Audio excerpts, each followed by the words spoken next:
You're listening to Heritage Radio Network.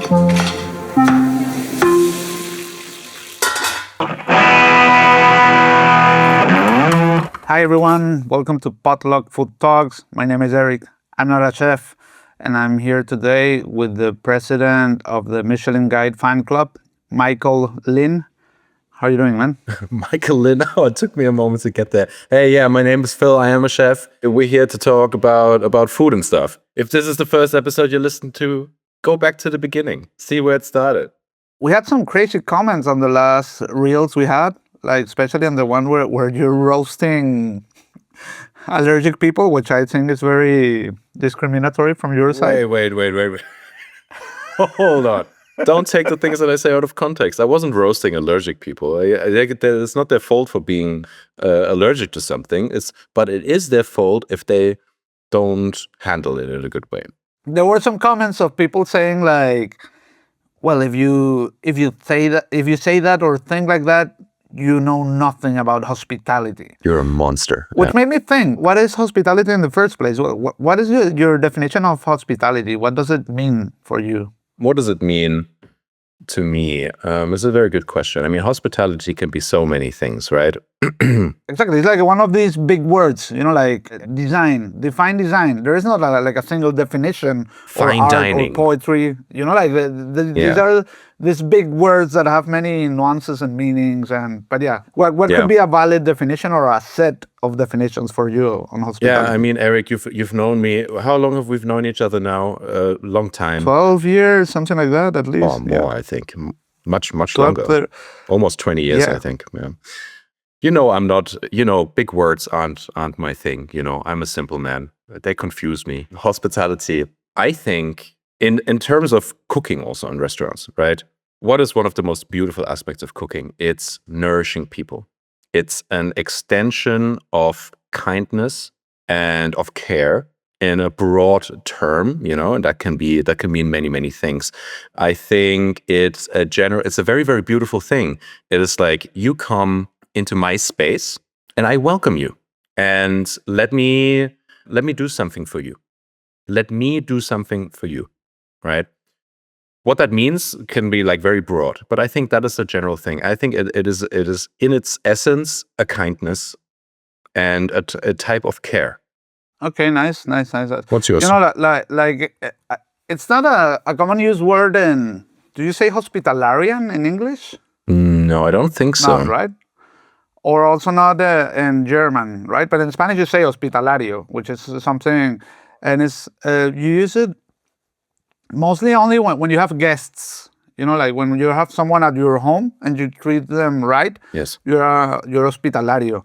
There's a German word for that. But you don't. It's not the hospitality industry as it is in English. Because that also because it's a big word. The word also embodies other things. For example, there's a congress that I go in Madrid. The Hospitality Innovation Planet is the name of the congress, the conference, and there are stands, for example, for hospital beds, which is also in that. The word also encompass that because you're also welcoming guests and taking care of them. Of course. Which is super interesting. I wanted to get into the beginning, the origin of this whole thing. So I looked for the etymology of hospitality, right? And it's very interesting because in archaic Latin, which is the oldest origin of it, the original word was hostis. And hostis was the same word for both stranger and enemy. Because, like in very ancient times. Like hostile, yeah. Somebody else, or a hostage. Oh. And you're the host. Oof, right? God damn. And these words are all related. So the core meaning of hospitality is loving the guest, and a host is the master of the guest. And you mentioned a hostility is the fear of the stranger, of the enemy, and a hostage is the control of the stranger. So, or a hospital is a place for guests, the sick and the poor. So the hospitality word actually has an origin in hospital because at the beginning hospitals were only like churches that would take sick people and poor. Also hostel, hotel, But yeah, I think the act of taking even, and also for me, that there is also that contradiction. I read this quote from Jacques Derrida, a French philosopher, and he says, the word hospitality contains its opposite. The hostility in hostis, to welcome the other, is to face the possibility of danger and openness at once. I love that. I love that, honestly. Which brings us back to, the art of hosting somebody who is difficult, like somebody. But at the end of the day, you can always reject them, saying, I'm not hosting you, but I would say at the very core of hospitality, you're taking even difficult guests or guests with of course, there are limits. By default, like as a standard procedure, you will, see how to fix whatever is going on. And, it's kind of like your vocation. This is what you do, right? Well, that's really, really interesting because like these two aspects that you just described of sort of like, I'm opening a space for you. I'm putting myself out there in a way, I'm letting you in. I'm also facing the risk of you misusing that space. And there's a duality to this, right? So the German word for Hospitalario is Gastgeber. Ah, yes, of course. So it's a combination of two words. Gast means guest, and Geber. Guest giving. Yeah, right? Like I am giving something to my guest. I am the person in the position of I am giving. Guest giver, something like that, right? Like guest giver. Yes, I'm giving something. And giving things is a very beautiful thing. It's very good. Like, I mean, as children already, in good upbringings, we know that sharing and giving is something very great, something very beautiful. But the duality of this aspect is also kind of like if you're on the opposite side, if you're the receiver, how do you hold yourself in this space of receiving? Are you grateful? Do you take what you're given? Do you make demands? Then it's a little bit of a back and forth. Is the giver open to accommodating those demands, But obviously, it's an equilibrium. If you demand too much, it's sort of like you are stepping out of grace in your position as the person receiving. And it's, I think, personally encapsulates this whole point of kind of like, what mentality do you have? Do you go into a space and you demand as if you have a right to demand? And also on the opposite side, are you in a position where you consciously open your space and say, hey, I want to give? And people come in and you're very closed up and yourself like, this is what you can have or not, right? It's a very, very interesting balance between the two. Yeah, I wanted to, let me look for this quickly. I wanted to read again this thing I sent you yesterday, which also says a lot about the expectations and for example, Arzak. Arzak here is an institution, is a restaurant that has it was awarded best restaurant in Spain in the year 68.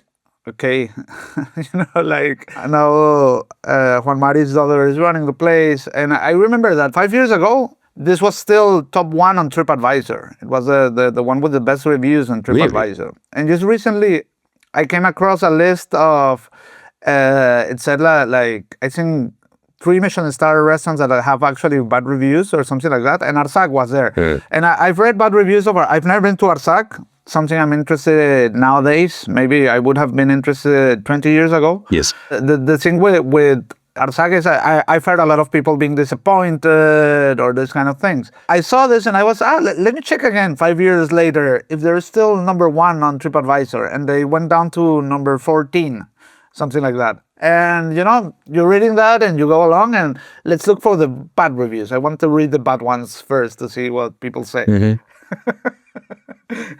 And I came across this one, which I think it's incredible. They said, we booked with months in advance a table at Arzak with all the expectations in the world, organizing even a trip around that experience. Sure. And what does this restaurant do? This restaurant that presumes international prestige, they cancel us the booking with only 1 month in advance because they have a very special event that day. That means that our table is not important enough for them. Is this respect for the client? Is this professionality for a restaurant in this category?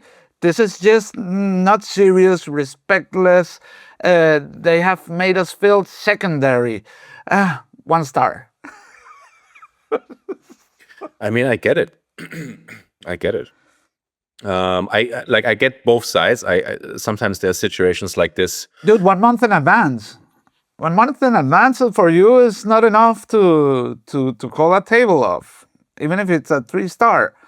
You know, like, I don't get it. I think if this motivates you to buy a bad review, you could have used that energy to go in 1 month. You find 1 table for sure in one of the other 4 3-star restaurants that you have, like, on a 20-minute drive from Arzak, you know? No, that is true. But I do understand the sentiment of feeling secondary. You know, like imagine, I mean, there's no way the restaurant knows this, right? That you planned a whole trip. But I do understand the sentiment of it. And it's important to understand the guests also, you know, because like you have the situation sometimes where you have reservations like a long time in advance for like whatever reason. Then suddenly something happens. You want to do a collaboration or something like that. You want to have a booking. You look at the bookings and you're like, I have 2 tables that day.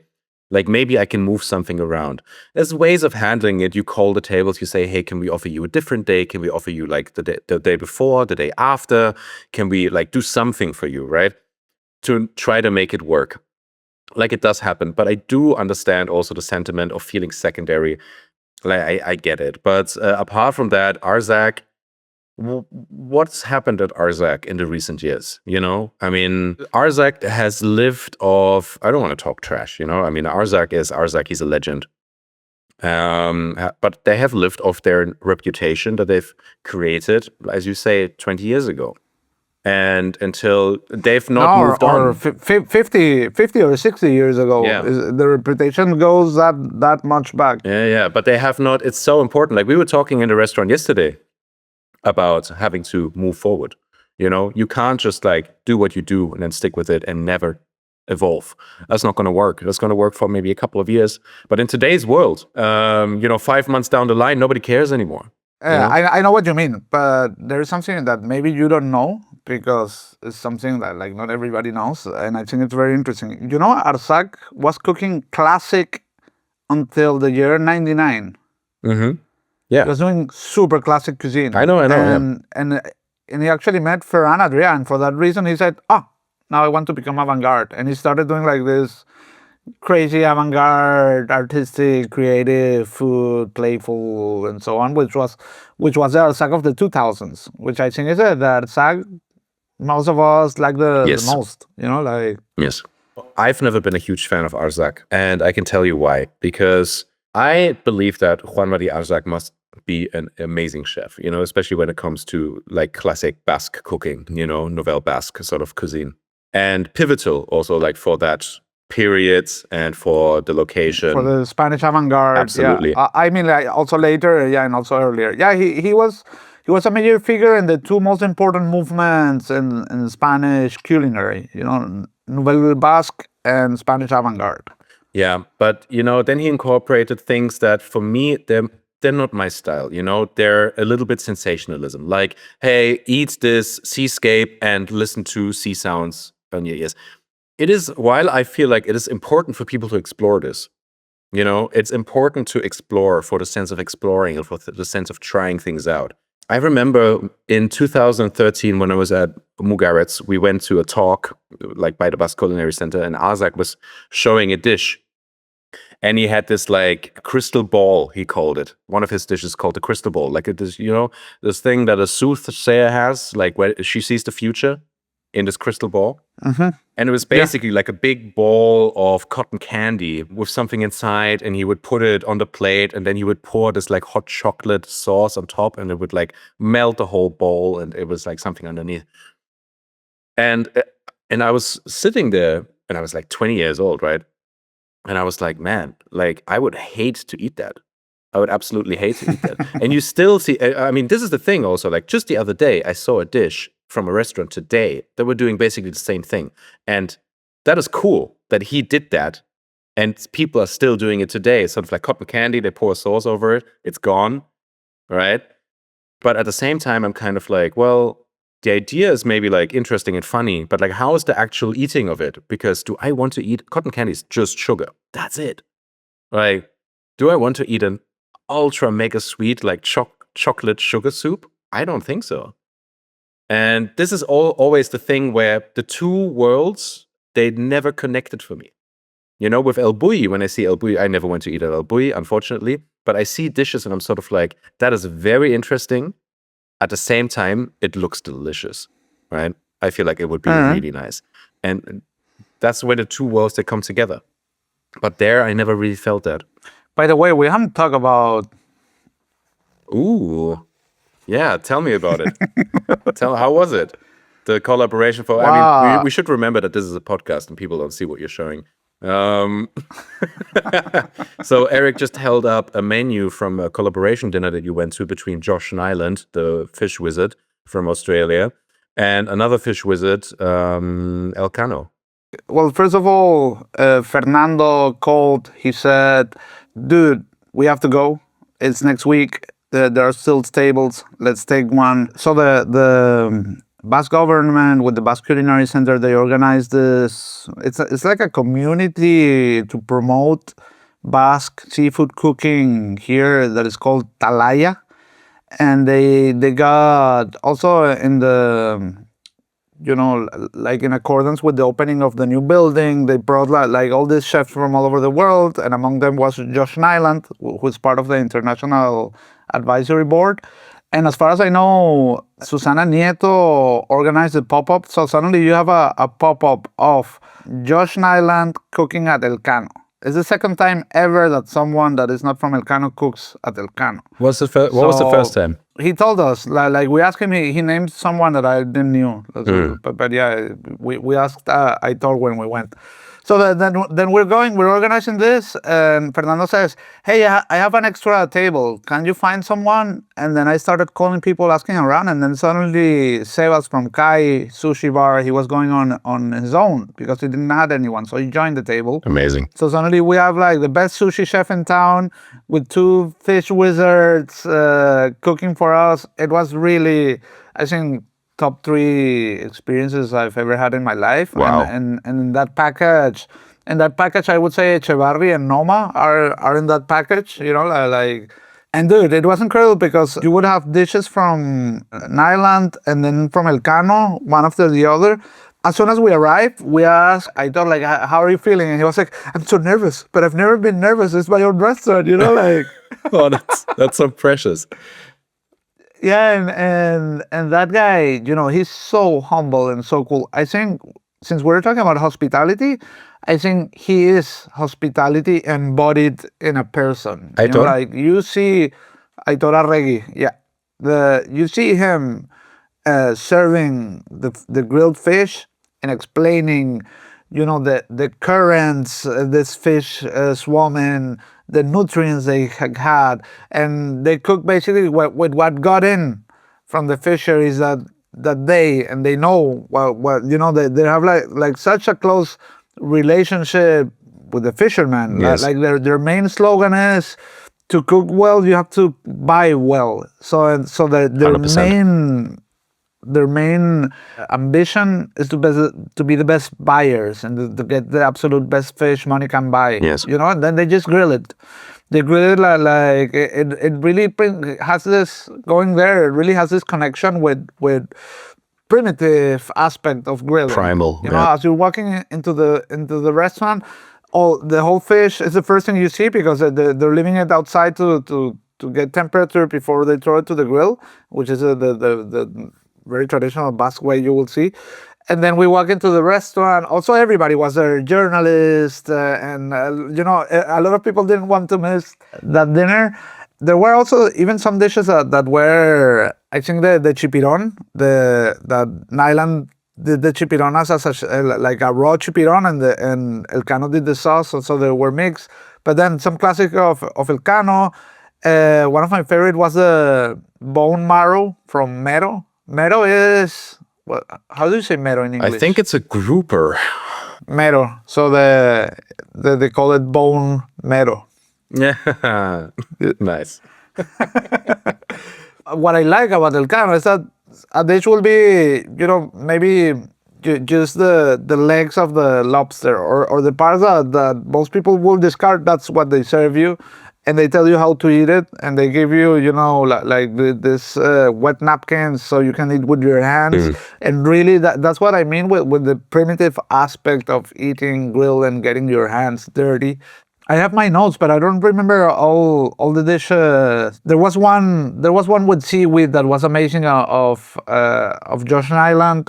Also fish eye, fish liver. Like the fish eye was amazing. Like I've had fish eye before, but it's not never ever something that I said that I enjoyed or liked or said, oh, I would have this again. There it was like something really fine and subtle, and properly cooked. I have some videos. I will share them when we publish this episode, of Aitor cutting up the fish and explaining, here is like he will explain you every single part, how to eat it, what part of the fish is, what it has that color, is it more bitter or more, and then he breaks the whole fish apart, which is the same thing Josh Niland does back in the kitchen, right?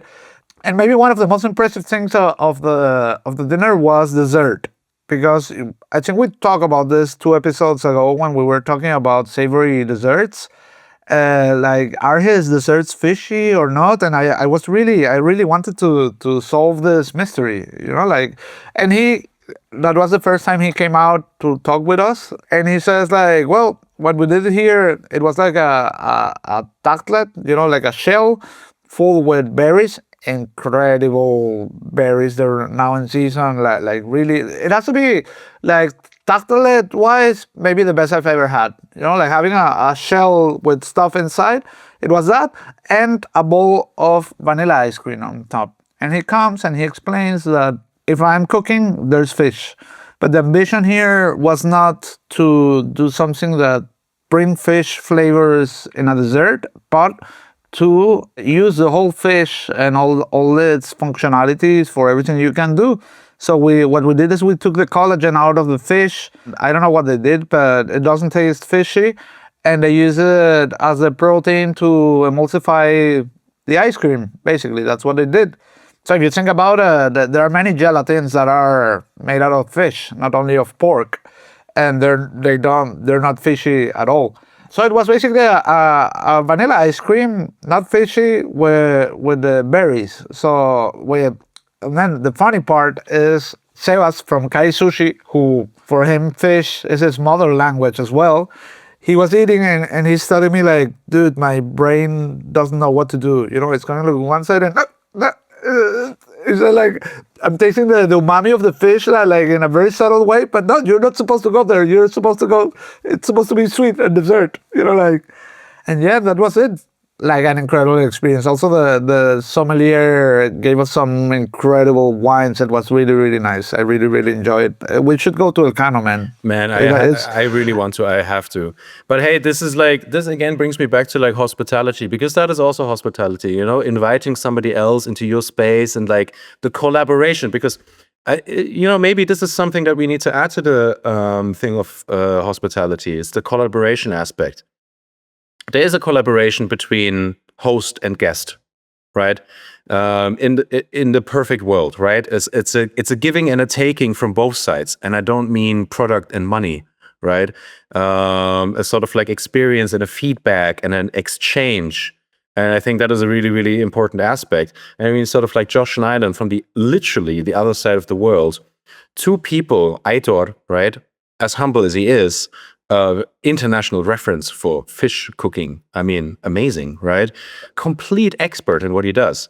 And Josh Niland, very, very different, same subject, right? Completely different part of the world, different fish, but also an aspect. And these 2 people collide. And Aitor, who could be like very sort of like kind of, oh, this is what I do, blah, blah, blah, opens himself up. And we're talking about a Basque chef here. They're not the most open-minded sort of people, right? Opens his house, his home, very, receiving and being able to share also, and just being, like, happy for that exchange. I think that is a very, very crucial part of hospitality too. And ideally, I feel like this would happen between a restaurateur and the guests coming to a restaurant also, when you make something, you say, hey, because you're making yourself vulnerable.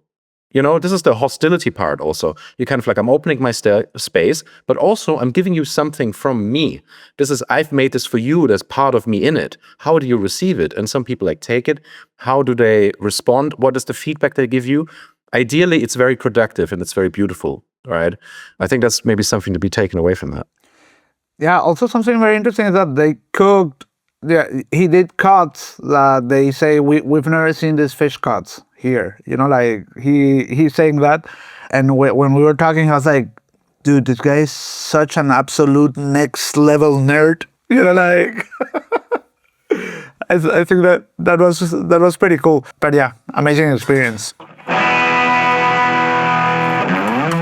That's it for this week's episode of Potluck Food Talks. If you like what we're doing, make sure to subscribe to the podcast so you never miss an episode. You can also find us on Instagram and TikTok as Potluck Food Talks. The show airs every Monday.